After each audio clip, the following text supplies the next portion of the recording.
दुनिया के उत्ते अल्लाह उहदी जिंदगी ते तंदुरुस्ती वाला करे, उहनूं सेहत वाली लंबी जिंदगी ता फरमाए ते उहनां दी वालदा नूं भी अल्लाह तबारक तआला सेहत तंदुरुस्ती ता फरमाए ते खैर खरीत नाल सारा मामला अल्लाह हल करे ते जिहड़ियां परेशानियां ने अल्लाह तबारक तआला परेशानियां नूं दूर करे ते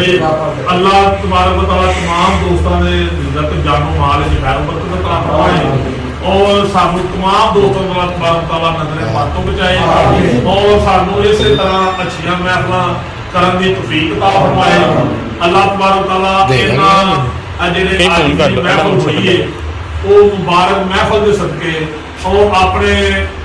तमाम अंबियाए कराम दे सदके अपने महबूबा दे सदके सानू गुनाहगारां नूं मौला करीमा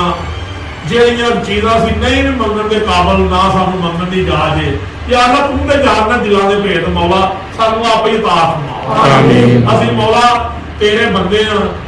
ਤੇ ਸਾਨੂੰ ਮੌਲਾ ਕਰੀਮਾ ਆਪਣੇ ਜਿਹੜੇ ਨੇਕ ਤੇਰੇ ਬੰਦੇ ਨੇ ਉਹਨਾਂ ਸਾਰਿਆਂ ਨੂੰ ਸਾਨੂੰ ਮੁਹੱਬਤ ਕਰਨ ਦੀ ਤੌਫੀਕ ਦੇ, ਸਾਨੂੰ ਅਦਬ ਕਰਨ ਦੀ ਤੌਫੀਕ ਦੇ, ਸਾਨੂੰ ਉਹਨਾਂ ਦੇ ਅਦਬ ਦੀ ਇਜਾਜ਼ਤ ਦੱਸ ਮੌਲਾ ਤਾਂ ਕਿ ਅਸੀਂ ਉਹਨਾਂ ਦਾ ਅਦਬ ਕਰੀਏ ਸਾਡੇ ਬੇੜੇ ਪਾਰ ਹੋ ਜਾਣ ਤੇ ਮੌਲਾ ਇਹ ਬੜੀ ਸੋਹਣੀ ਮਹਿਫਿਲ ਹੋਈ ਹੈ। इस तरह मौला इस घर भी रंग ला, इत्थे सोहणियां महफिलां भी हुंदियां रहन, सोहणे जराने होण,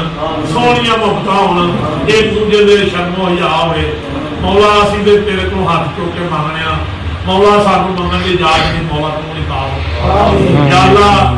इत्थे माशाअल्लाह असीं मुख्तलिफ ख्यालात दे दोस्त सन लेकिन सानू बड़ा मजा आया या अल्लाह तेरा जिक्र अज़कार करके अच्छियां गल्लां सानू लभियां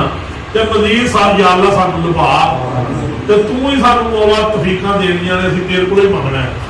तू ही सानू मौला देना ते तू ही सानू देना है ते या अल्लाह साडियां दुआवां नूं शरफ कबूल अता फरमा। आमीन या रब्बिल आलमीन।